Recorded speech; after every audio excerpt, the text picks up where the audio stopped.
Chapter 10 Careful Hands. This is a story about a boy named Careful Hans.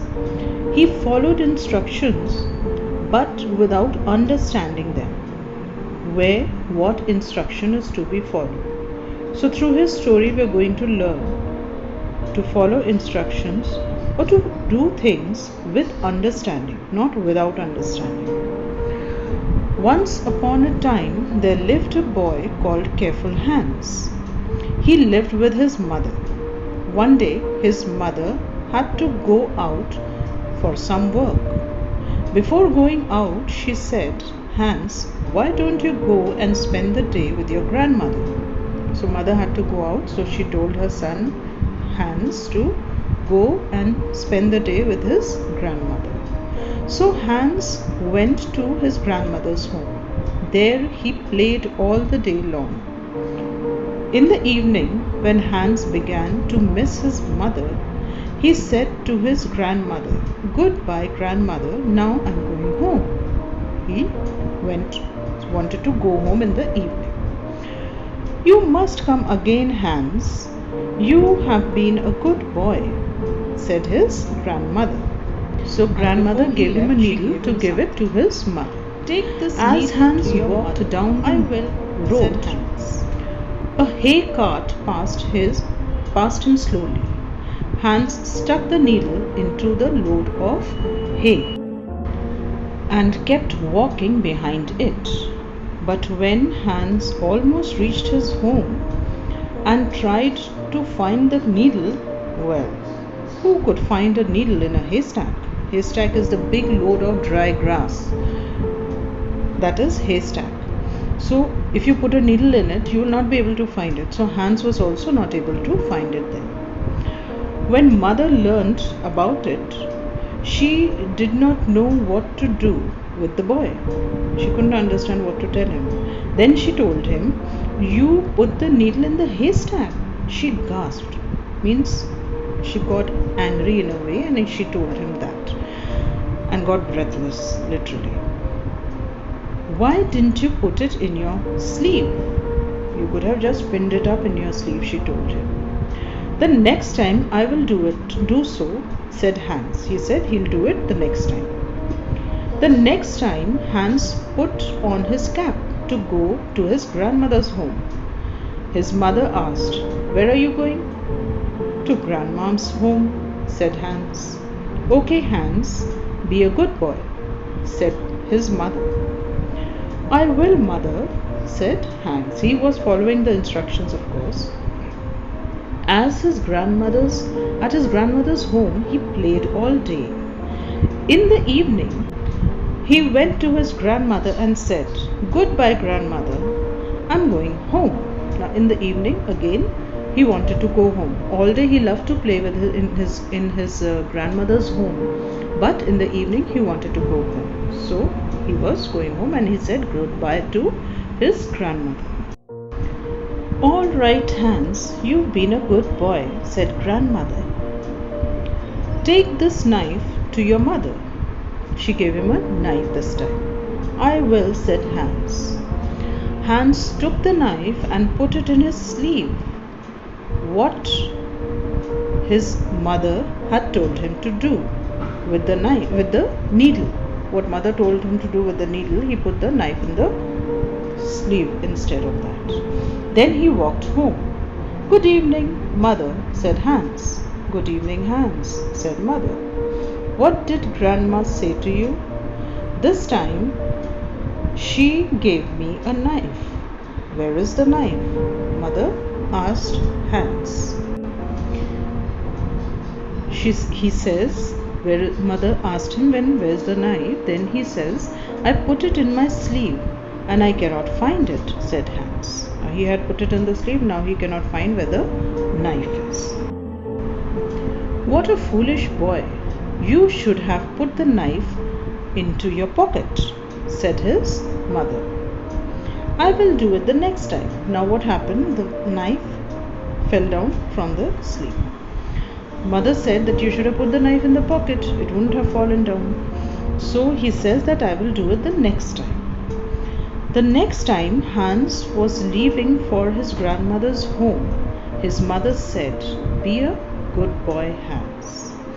Again, Hans played all day at grandmother's place, and in the evening he went to his grandmother and said, "Goodbye, Grandma, I am going home." "Yes, Hans, do come again," said his grandmother. "Now, here's a little gift for you and your mother. Take this puppy."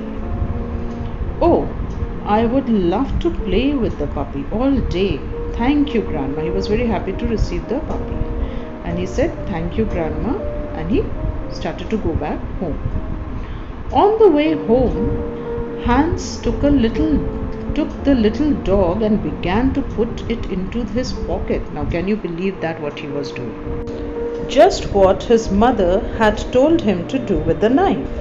The puppy died. Now, can you believe it? If you put a puppy in your pocket, won't the puppy die? Must be big inside. The pocket is small, and fitting it inside, the puppy died. "Good evening, Hans. What did grandmother say to you?" asked his mother when Hans got back home. "She gave me a puppy." "Where is the puppy now?" "I tried to put him in my pocket, but now he's dead," said Hans, rubbing his eyes, and began to cry. "What? You tried to stuff the puppy into your pocket? Why didn't you just tie a string around the puppy's neck and lead him behind you?" Mother said, "Instead of putting it in his pocket, you stupid child, you should have tied a string around his neck and pulled him along." "I will do that the next time." Hans says that he will do it the next time. A few days later, Hans went to his grandmother's house again and played all day. Then, when Hans wished to go back home, he went to his grandmother and said goodbye. Grandmother said, "You've been a good boy, Hans." And his grandmother said to him, "Now take this meat to your mother." "I will," said Hans. Now grandmother gave him a piece of meat to give it to his mother. Stepping out of his grandmother's house, Hans took the meat and tied a string around it. Then he walked home to his mother, dragging the meat along the road. Now, what he had to do to the puppy, he did that to the piece of meat. Now see what had happened. "Good evening, Mother," said Hans. "Good evening, Hans. What did grandmother say?" she again asked her. "She said, take this meat to your mother." Mother asked, "Where is the meat?"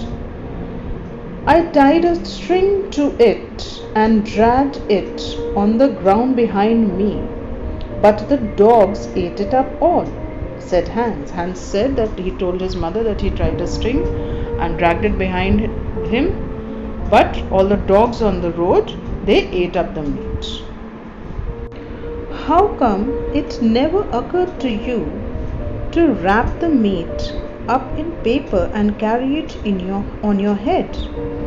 "I will do it the next time," said Hans. Now Mother said, "It didn't come to your mind that you should wrap up the meat and put it on your head and bring it?" Hans says, "I will do it the next time." The next day, Hans again left for grandmother's house. He played all day long. In the evening, he went to bid goodbye to his grandmother. Bid goodbye means to say goodbye, he went to say bye to his grandmother. "What a good boy you are, Hans," said grandmother. "Now, take this pound is measurement of weight, of sweet butter to your mother." She gave him sweet butter to give it to his mother. "I will," said Hans. Hans took the butter and tied it up in brown paper. What he had to do with the meat, he is doing that here. Then he placed it on his head. The sun was hot. It melted the butter, so it ran into the hair. It got into his eyes. It went down his neck. It ran down over all his coat also. His mother saw his dirty boy and said, "Hans, what have you in your hat?" Now, Hans was carrying the butter. Can you believe it? Butter is to be kept in cold place in the fridge. He is carrying it, and because of the heat of the sun, all the butter melted and came all over his body and the coat, whatever he was wearing. And he was looking very dirty. Now mother is asking him, "What happened to you? What happened to your hat?" He says, "The butter that grandmother gave me." That is what was there. So maybe a little bit of the butter must have been left. So he tells her that the butter was there in his hat. His mother was left at a loss of words. Like, she did not know what to say. You know, when you get so irritated with something and you are not able to actually say now, or with someone's foolishness you don't really want to say anything. She got so angry with her son because he was acting so foolish. He never followed instructions. So she did not know what more to say to this boy, that is her son, because every time she told him something, he followed that instruction but for another thing. So every time that thing got spoiled or lost, so he was not able to follow the instruction wisely.